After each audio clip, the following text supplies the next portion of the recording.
Welcome back to Hot Mess Murder Club, where we dissect true crime without the gentle tone or the false optimism. Today's case is infamous, but not because it's confusing, because it is painfully clear. This here is a story where the warning signs weren't subtle, they weren't hidden. They were documented, searchable, and practically yodeling from the mountaintops.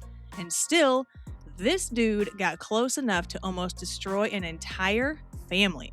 Today we are talking about John Meehan, better known as Dirty John. This case pisses me off every time because this wasn't some mystery villain. This wasn't some hindsight bias. This man showed up exactly as he was over and over again, and people kept trying to rebrand it as complicated. It's not complicated, it's manipulation, and it escalated fast. Yeah, and before anyone starts asking how someone could fall for this, we're going to lay out exactly how this worked chronologically, factually, and with zero romantic gloss. So, this story does not start with Deborah Newell, or dating apps, or Newport Beach. It starts back in 1990 when John Meehan, is it Meehan or Meehan? Meehan? I don't know. How do you say? We'll call him Meehan. Meehan. He seems like a Meehan. Yeah, I mean, anything to make him sound worse. He's already a bad guy, so. Yeah, he's already a douche. Okay. Well, it starts back in 1990, like I just said, when John Meehan married Tanya Sells Bales, a nurse anesthesiologist who believed she was building a life with a man headed toward a legitimate medical career. For 10 years, John lived a double life. On the surface, he was supported through nursing school, playing the role of the ambitious husband. Behind the scenes, he was stealing surgical narcotics, including fentanyl and Versed, from the hospitals where he worked. Wow, what a class fucking act this guy is. I mean, you couldn't even say it without laughing. It was tough. A lot of these things I find in these cases I have a hard time saying without laughing, but I somehow make it through. I think it's because of you. That's what I'm here for. Thank you. Thank you. In 2000, Tanya discovered the truth, and the moment she confronted him, the mask came off. What followed wasn't denial or remorse, it was terror. John threatened her life. He threatened her career. He tried to intimidate her into silence, but instead, she contacted the police, triggering a multi-state investigation into his drug thefts. That decision saved lives. It didn't just save her from him. This is important because this is the first time that we see John's real pattern. When exposed, he doesn't retreat, he retaliates. Accountability isn't something that he survives quietly. By 2002, the investigation was closing in. John was supposed to surrender in Ohio. Ohio! Instead, he ran. He fled to Saginaw, Michigan, where police found him overdosed in a hotel room surrounded by stolen narcotics. While being transported to the hospital in an ambulance, he unbuckled his restraints, grabbed a drug kit, and jumped from the moving vehicle. Because, of course, he did. He ran into a he ran into a nearby mall, slipped into a J.C. Penney, climbed into the maintenance space above an elevator, and hid in the greasy roof. Police tracked him by his shoe prints. When a trooper tried to pull him down, John kicked him in the face, lost his grip, and fell through the ceiling and knocked himself unconscious.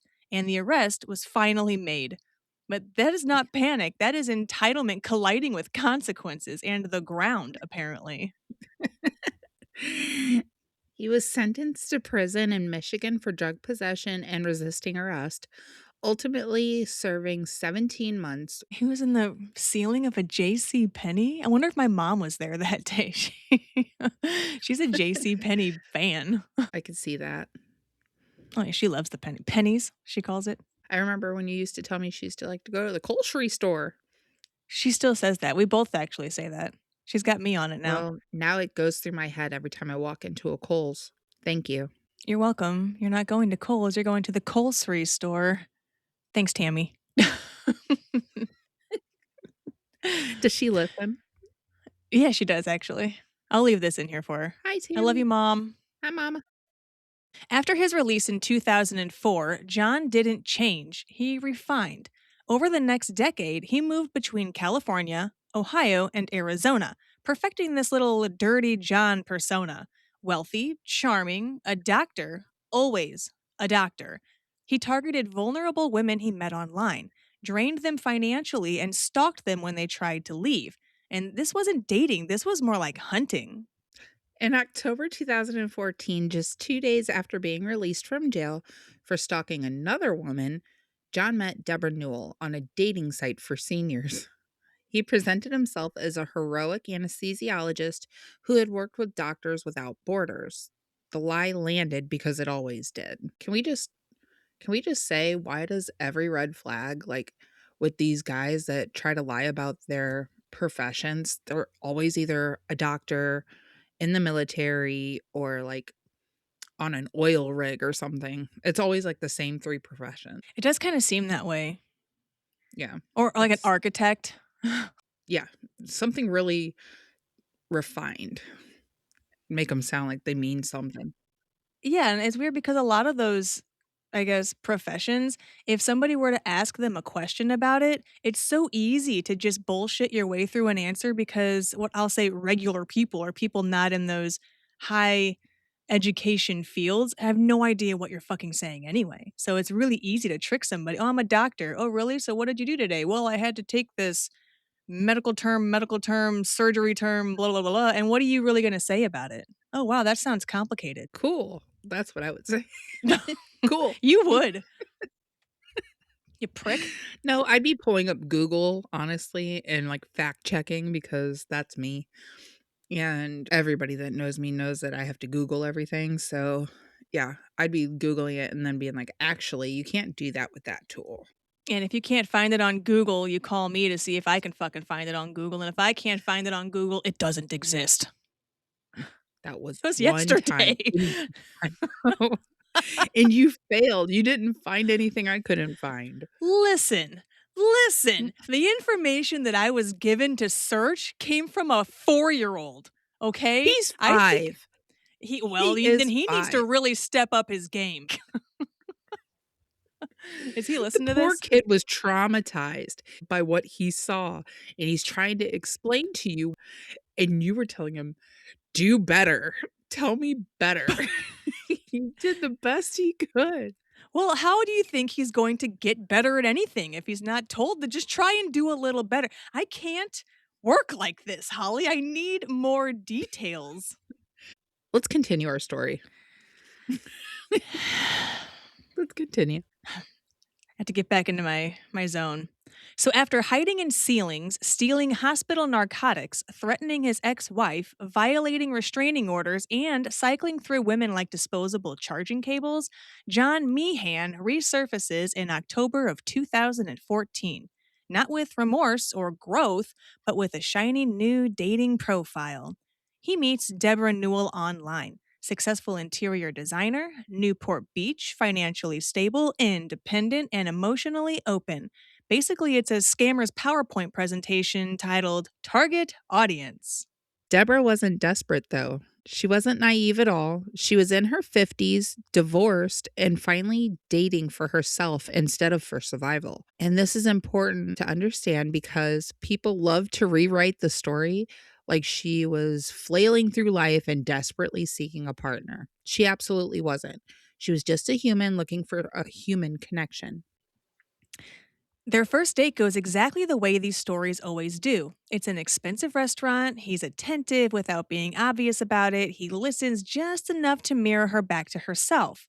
He knows when to nod, when to sympathize, when to lean in, and somewhere in all of that, he casually drops that he's an anesthesiologist working overseas. At this point, that lie is basically his emotional support animal. And here comes the acceleration. Like a Tesla with no brakes. From the beginning, John Meehan doesn't let the relationship with Deborah Newell develop naturally. He overwhelms it, not with grand gestures, but with sheer presence, constant communication, emotional density, and a steady insistence that this connection isn't just special, it's inevitable. He talks about destiny and finally being understood, about how this feels different from anything before, and he does it often enough that it starts to feel less like a claim and more like a shared reality. But at the same time, he mirrors her values with unnerving precision. If she talks about family, suddenly family is central to his identity. He absorbs her language, her priorities, her worldview. and reflects them back just convincingly enough to feel aligned rather than manufactured. Woven through all of it is the same steady lie, delivered casually and without hesitation. That level of intensity doesn't register as danger at first. It registers as focus, as commitment, as being with someone who isn't half in, half out. There's no ambiguity about where you stand. And for someone who's spent years navigating distance or inconsistency, that can feel grounding instead of alarming. Yeah, this is already creeping me out. I mean, it should. That is incredible insight. So he leans into urgency early.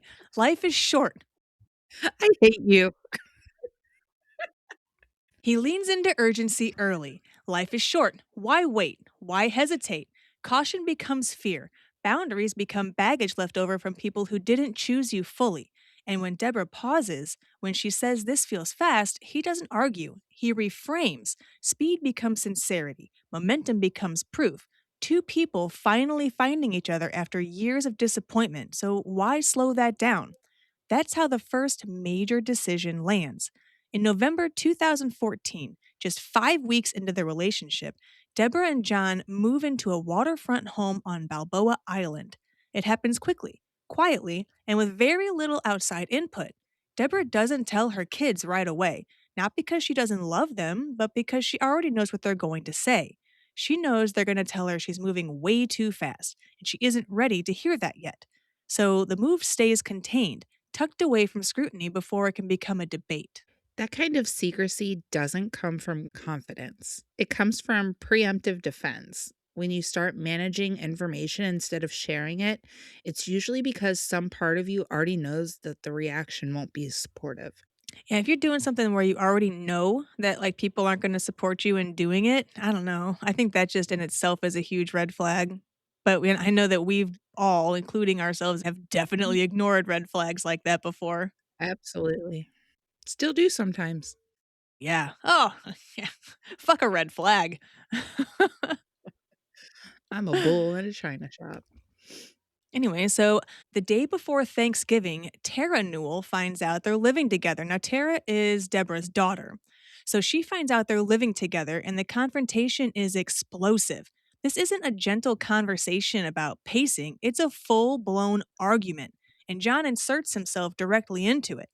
He accuses Tara of being spoiled, of trying to keep her mommy all to herself, of not wanting Deborah to be happy. It's a deliberate move. Shift the focus away from the decision and onto the person questioning it. If you discredit the messenger, you don't have to justify the message. And that moment matters because it sets the tone going forward. From then on, the children's concerns aren't treated as care, they're treated as interference. Lines are drawn very early, and John positions himself on one side of them. And less than a month later, with family tension already high and relationships strained, John pushes the timeline again. In December of 2014, while Deborah is in Las Vegas on a business trip, he convinces her to marry him in a secret courthouse ceremony with no guests, no family, no friends, and no one notified until after it's done. Not even Elvis? No, man. They said, fuck you, Elvis. You ain't coming I either. mean, they're in Las Vegas, you gotta get married to have Elvis do the ceremony. That's just like a thing if you're gonna do it. See, if I was, I would try to find like, I don't know, like an Elton John ceremony or like a Neil Oh, Diamond that'd be cool. one. Yeah. Wayne Newton. I'm just thinking Ooh, like yeah, the newt. I'm just thinking, like, when you think of a Las Vegas wedding, everybody's mind immediately goes to having Elvis perform the ceremony, and it's kinda disappointing. You're not gonna have your friends, you're not gonna have your family. At least fucking have Elvis, or the fake Elvis Yeah. impersonator is probably actually Chinese. Something.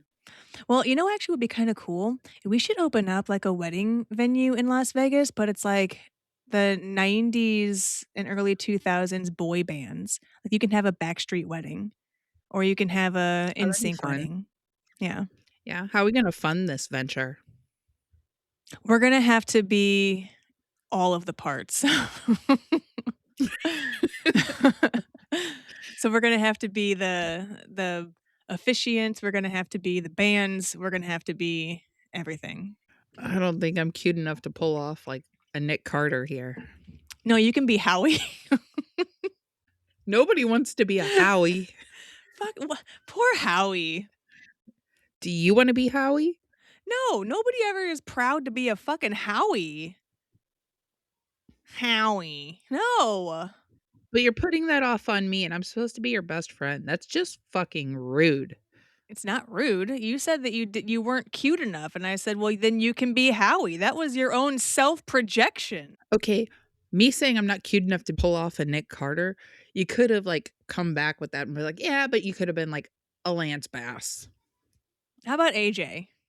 You can be AJ. AJ's pretty flamboyant now too. I just can't fucking win. No, okay, it's fine. I'll be AJ and Howie. You could go ahead and just be Nick Carter and Brian. Oh, wait, I don't wanna be the popular ones because 'cause they're the most busy. They're the ones that actually have to, like, do the dance moves and shit, and, like, everyone's always looking right at them. I don't wanna fucking do that. I That mean, sounds if you're in terrible. any boy band, you're gonna be doing the dance moves. But I don't wanna be the center one. I don't wanna be the one where everyone's, like, looking directly at me. No, honestly, nobody was fucking looking at Howie. He coulda had boogers coming out of his nose, and nobody would have told him because nobody's looking at him. Like I said, there's somebody out there for everybody. Big old girls somewhere like Howie. Why's it gotta be a big old girl? All right, moving on. This isn't romance in a vacuum. This is a legal commitment made while Deborah is already isolated, already defensive, and already caught between the relationship and her children. The marriage doesn't resolve the conflict, it actually hardens it.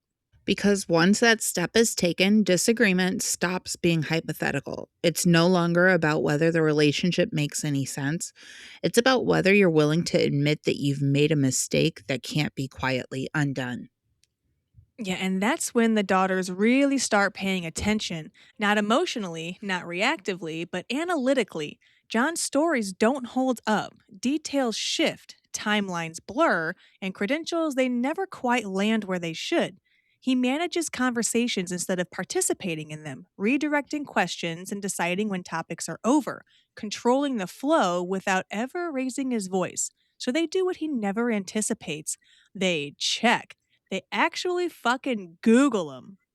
Yeah, that's my girl. Yeah, good on him.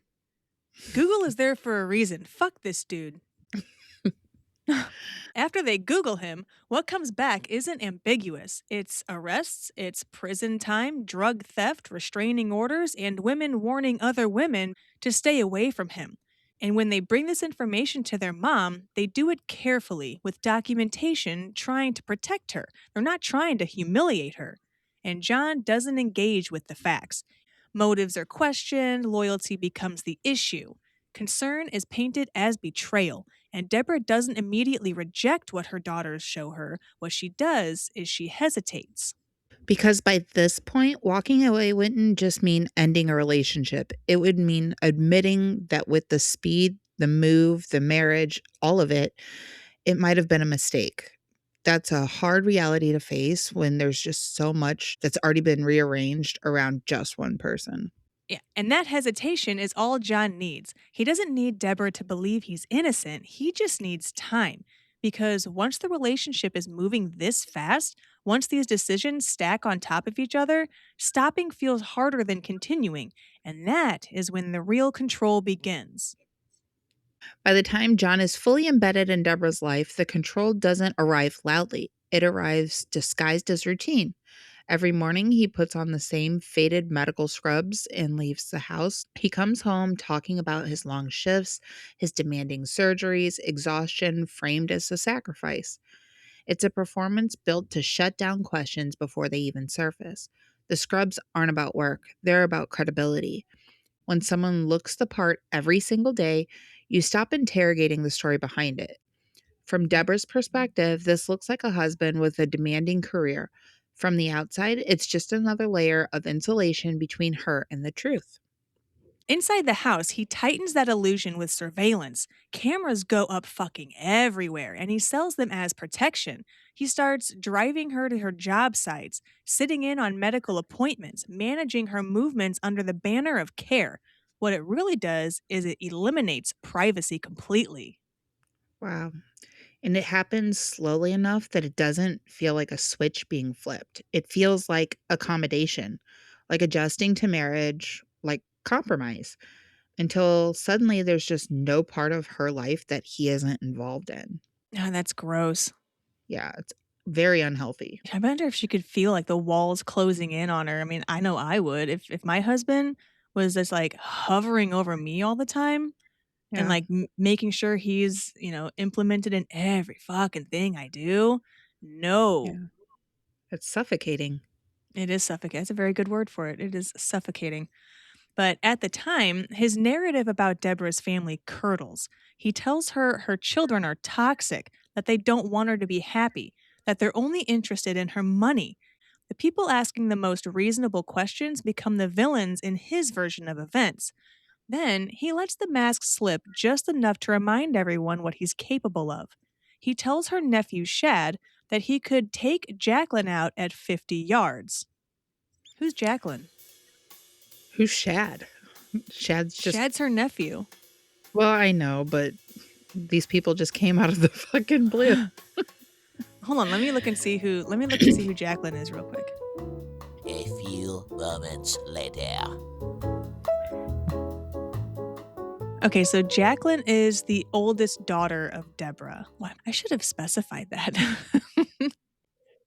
He even goes as far as to tell her nephew Shad that he could take Jacqueline out at 50 yards, and Jacqueline is the oldest daughter of Deborah. So that's a really creepy fucking thing to say to somebody.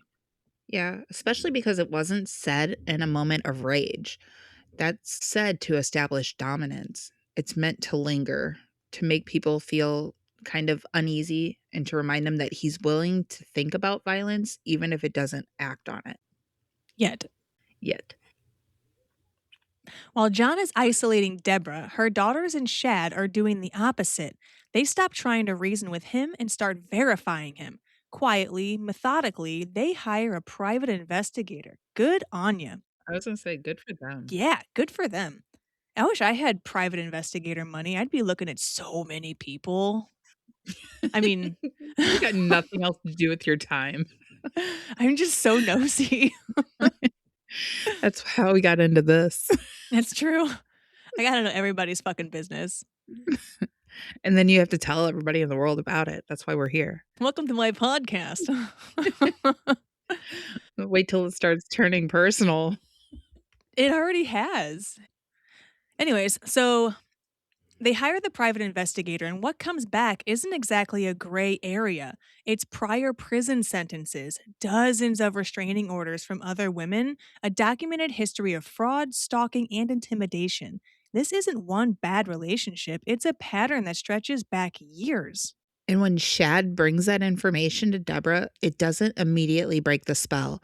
She defends John, not because the evidence is weak, but because at this point, her entire life is built around him. The move, the marriage, the distance from her kids, accepting the truth would mean pulling all of that apart at once. Yeah, and John knows that. He doesn't need her to believe he's innocent, he just needs her to like hold off and wait. What finally disrupts that balance isn't another argument, it's absence. In March of 2015, John undergoes back surgery. He claims chronic back pain, but the surgery also gives him a convenient excuse for heavy prescription painkiller use. In reality, he's actually a longtime drug addict. The surgery puts him in the hospital for 3 whole weeks. So, for the first time since their marriage, he isn't physically present. There's no monitoring, no interruptions, there's no correcting her thoughts as they form. That space changes everything. Now, before we get into that, I just want to say, how is there no monitoring if he put all these cameras up within their home? He's already watching everything she does. And I'm sure with advanced technology, he's looking at this stuff from his phone or his laptop while he's sitting in the hospital. Excellent question, Holly. Now, if you watched I guess, the TV series on Netflix, I mean, I watched it when it came out, and I think that was actually a while ago when that came out, or seemingly, is when she went into the office. I don't know how accurate the TV show is, but I'm going to go with it has to be somewhat accurate. She was holding the phone so she can see the angle of the camera, and she crept out of view of it against the wall So the camera never saw her in the room. So even if he was watching, he wouldn't have been able to see her. Interesting. Yeah. Yeah, she Okay. Mission Impossible that shit. I mean, it's sad that you have to do that in your own home, though. I'd be unplugging all the fucking cameras. And just imagine how it must be knowing that like, you're scared to unplug the cameras because of your husband. What a terrible feeling. I'd be worried more about the fight, like, about the argument, because arguments are exhausting than physically doing it because I can hold my own. Well, yeah, but I mean, just walking around with the feeling of like, if I unplug this or if I move this or if I do this, there's gonna be a fucking fight and it's gonna be a bad one. Yeah. Yeah. Agreed. Yeah, that's awful. So during those 3 weeks, Deborah searches his belongings. In his home office, she finds a cedar box. Inside it are restraining orders, court records, and more proof that John was never a doctor at all. Just straight up fucking documentation that this dude is lying. And that's when everything actually lines up. The unease that she's been pushing down, the warnings from her children, the moments that never quite made sense, it's all there in black and white. And while John is hospitalized, Deborah moves the fuck out. It's the first real break, and it only happens because he isn't there to stop it. When Deborah leaves him for good in March of 2016, John Meehan finally stops pretending this is about love. The husband role evaporates instantly, and what's left is the same thing that's always been underneath him: entitlement mixed with rage and a compulsive need to punish anyone who dares take control away from him. He spends the summer drifting between cheap motels and periods of homelessness. And what a fucking loser. How does he do that? If she moved out, why wouldn't he have just stayed there? I guess because he didn't have a job? Well, I would assume that property was a rental property, so if she moved out, I'm sure she closed out the lease. Maybe. God damn it, Asking Holly. questions we don't have answers to. Sorry. Here we go.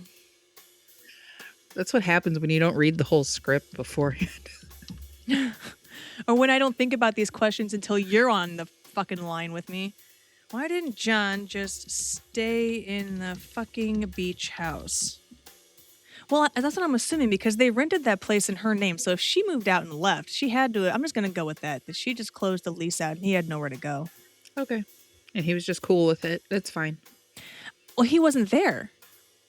He probably went there and everything was locked up and gone. So he was just shit out of luck. Why am I Okay. holding my chest? It's not that intense. Okay. He spends the summer drifting between cheap motels and periods of homelessness, not because he's a victim of circumstance, but because he has systemically burned every bridge he's ever crossed. And instead of disappearing quietly, he fixates, he watches, he plans.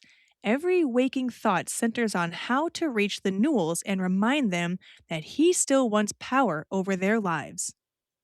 What's important here is that nothing he does looks impulsive. He isn't unraveling, he's methodical. Each step is deliberate, chosen for the impact. And that intent becomes undeniable in June of 2016 when Deborah is sitting in a business meeting and John decides to announce himself again. He has secretly placed a GPS tracker on her white Jaguar, a quiet, invasive way to stay tethered to her movements without her consent. And using that tracker, he finds the car in the middle of the day, pours gasoline all over it, and sets it on fire in fucking public, with no attempt to hide what he's doing. Shortly after, he sends her a message that lands exactly where it was intended to. Look what you made me do. Even now, with a burning car behind him, responsibility still belongs to someone else. If somebody came to my fucking job and lit my Jaguar on fire, I am losing my absolute shit. I mean, what are you really going to do in that situation? Yeah, you're going to flip shit, but like, what are you really going to do? You're trying to get away from this person. You're trying to get him out of your life. And aside from calling the police and filing a report, giving a reaction is what they're looking for. They're looking for that control back. And so reacting to it is going to give him what he wants. So you, in this situation, would be giving the dude exactly what he wanted. Way to go. But my You white failed. Jaguar. Okay, chances are if you can afford a white Jaguar, you probably have insurance on it. That is The state of expecting a Missouri lot suggests from that you should. suggests. Suggests. Okay, well, Just for the record, I do have insurance on my Lincoln. Back to you, Holly. so the harassment doesn't stop with arson. John pivots online, creating fake websites under Deborah's name and posting fabricated reviews accusing her of scamming clients.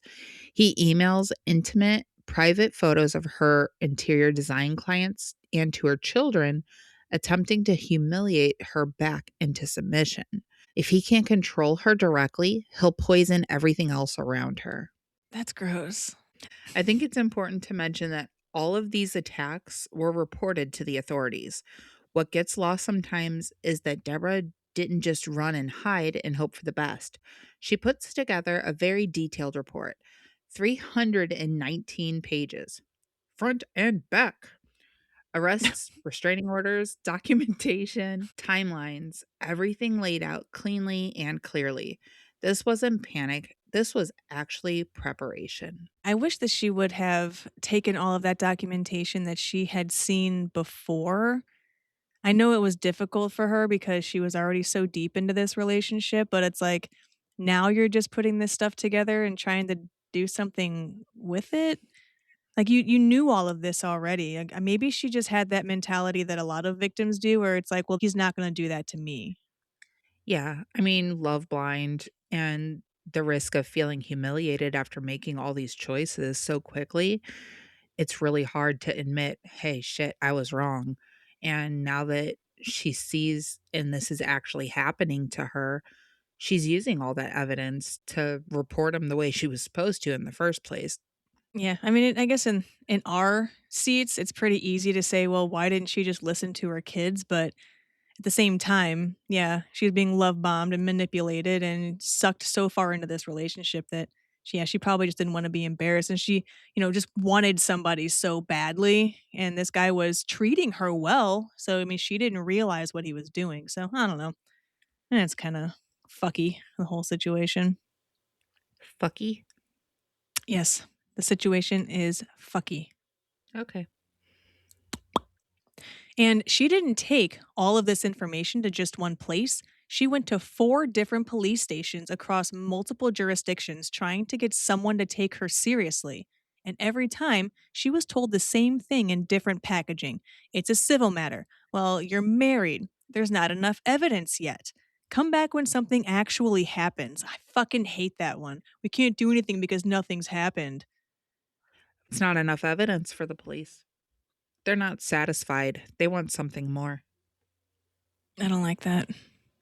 They know how much they can get away with before the system will intervene. Which apparently is a fucking lot. You can burn someone's car and, oh, well, since you didn't catch him in the act, just come back when you do, basically, Yeah. is what happens. Yeah. It's fucking gross. That is one hell of a thing to say to a woman whose ex just burned her car and is now threatening her children. The problem wasn't a lack of information, it was a lack of urgency. Her case kept slipping through the cracks by jurisdiction lines, and that the assumption that someone like John was more annoying than actually being dangerous. Yeah, and then comes the part that actually makes your blood boil. On the very day that Tara, her youngest daughter, is attacked in August of 2016, Deborah reaches out to the detective who's supposed to be investigating the arson of her Jag. She leaves a message that isn't vague, isn't dramatic, and isn't hard to understand. I feel something's going to happen. Please, please, please call me back and do something about John. And the detective never fucking called her back. Hours later, Tara is fighting for her life in a parking lot. Exactly. So when this story ends the way it does, and don't worry, everyone, we're getting there, I promise, we want to be very clear about what happened first. Deborah did the work, and she warned them. Yeah, the attack happens on the top level of an outdoor parking garage at the Coronado's apartment complex where Tara Newell lives. It's broad daylight, just after 5 o'clock in the afternoon, the kind of time when people are still coming and going when nothing about the setting suggests danger is about to erupt. And John Meehan doesn't arrive by accident. He's actually rented a gray 2016 Dodge Dart and removed the license plate, stripping the car of anything that could easily identify him. Inside the vehicle is an Oakley backpack holding exactly what police later describe as a kidnapping kit: camouflage duct tape, industrial cable ties, a vial of injectable drugs, his passport, and kitchen knives. Camouflage duct tape? Yeah. Like he spent the extra dollar? Bougie. What I think is funny about using camouflage duct tape is you're going to use the duct tape probably around her wrists, her legs, and maybe her mouth to shut her up. So you can't see those parts of her body, but the rest of it's totally exposed. Camouflage duct tape. What a douchebag. Anyways, he waits until Tara exits her car with her dog Cash. As she turns away, he comes up behind her and wraps his arms around her waist. He clamps a hand over her mouth and he hisses into her ear, "Do you remember me?" He's holding a large kitchen knife hidden inside a fast food bag like some kind of grotesque party favor. This is the moment he's been rehearsing: control, silence, and speed. It doesn't go the way that he had planned, though. No, Tara bites down on his hand as hard as she can, breaking his grip just enough to scream. Cash immediately starts biting at Meehan's ankles, creating chaos where he wanted dominance. They fall to the pavement. And Tara is on her back at this point. Meehan is bigger, heavier, and on top of her, trying to bring the knife down into her chest. She throws her legs up and starts pedal kicking upward with everything that she has. She's wearing these heavy rain boots, and that weight keeps the blade from reaching her vital organs. And this isn't luck, like, this is resistance. During the struggle, Tara manages to kick the knife out of his hand, and it kind of skids across the pavement and lands near her arm, upright and the blade angled towards the sky. She grabbed it and she didn't hesitate. She stabs him 13 times across his shoulder, his back, and chest, each strike driven by the single goal of making sure he cannot get back up. Damn. Get it, girl. Yeah.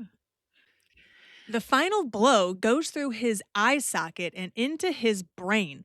Tara later says that she aimed there because she believed it was the softest point of entry and wanted to be absolutely certain that he could not hurt her anymore. Like, this bitch gets it. Good for her. Neighbors rushed into the garage after hearing the screams. One of them wraps Tara's wounds with a beach towel, and then the paramedics briefly restore Meehan's pulse, because you got to save the fucking asshole. Yeah, And then the damage is ultimately too catastrophic. 4 days later, he was declared brain dead and he dies at the hospital. Good. good. I'm for it. Later. Afterward, Tara referred to the fatal strike as her zombie kill, not as a joke or as some kind of bravado, but as a way of explaining her mindset in that moment. She recognized that John was not going to stop unless he was physically incapable of doing so, and she acted with totality because survival required it. The man who spent decades stalking, threatening, burning, manipulating, and terrorizing women is finally stopped on a sun bleached parking deck by the daughter he thought would be easy to kill. Not because the system intervened, but because Tara refused to die. Holy shit, that was a bumpy ride. It really was a bumpy ass ride. Turbulence all the way up. Can you Google where they are now? Yeah. Well, I suppose I can. Where are. Okay, so Deborah Newell is based in Southern California, where she continues to operate her interior design business, Ambrosia Interior Design, and advocates against domestic abuse following her experience with John Meehan. She remains close with her children, including her daughter Tara, who is a survivor, podcaster, hey girl, hey, and a life coach. That was a little anticlimactic. I expected something cooler for the outcome of that, but good for them. I mean, Ambrosia Interior Design's pretty fucking cool. I mean, it sounds pretty suave. What is ambrosia? Tell me what the fuck ambrosia is. Isn't it a flower? Is it? I don't know. Google it. I thought ambrosia was like, I've always heard like ambrosia salad. Yeah, I have too. Only from, what was that? Edward Edward Scissorhands. Scissorhands. Yeah, the slutty redhead on Edward Scissorhands. Like, you have to try my ambrosia salad. Okay, so ambrosia is a term with multiple meanings ranging from ancient mythology to a classic American dessert and a 1970s rock band. The fucking 70s were wild. I'm gonna keep saying it. Here's a breakdown of the different definitions of ambrosia. There's not, you said one of them was like a dessert, but one of them was not actually a flower. I'm not there yet. I haven't started reading it. So there's a culinary ambrosia salad is done particularly in the South. Ambrosia refers to a popular fruit salad or dessert commonly served during the holidays. There's no flowers in it. In the Greek mythology, food of the gods, it's a food or drink of the gods often described as conferring longevity or but what the fuck is it? I don't care what it's supposed to do. Clearly it doesn't make them immortal. They're all dead. Ambrosia lied to you. Oh, here we go. So other uses. Nature. It's the genus name for a ragweed. Oh, same thing. It's a plant. Ambrosia beetles are insects that cultivate fungi for food. Can you imagine naming your interior design company after ragweed or mold fungus? That doesn't sound like something I want to live in. Well, it's ambrosia beetles. They cultivate fungi for food. It's not like ambrosia is the fungi. It doesn't make me feel better about it, but that's okay. Let's get to the important ambrosia. It's an American rock band formed in Los Angeles in 1970. They are known for a blend of progressive rock, soft rock, and jazz fusion. They have hits. What was their number one hit? The band archived significant success in the late 1970s with hits like How Much I Feel, Biggest Part of Me, and You're the Only Woman, You and I. I don't think I've heard of any of those songs. Do you want to? No. Do you? Because you've been doing a dance while you're reading it. No, I mean, a little. I mean, I guess I'll look it up after we're done, but I'm going to say if we get comments of people wanting to listen to You're the Only Woman, You and I, I'm going to have to do it. Fine. Thanks, Holly. You're welcome. God. Anyway, so now, Holly. Yay.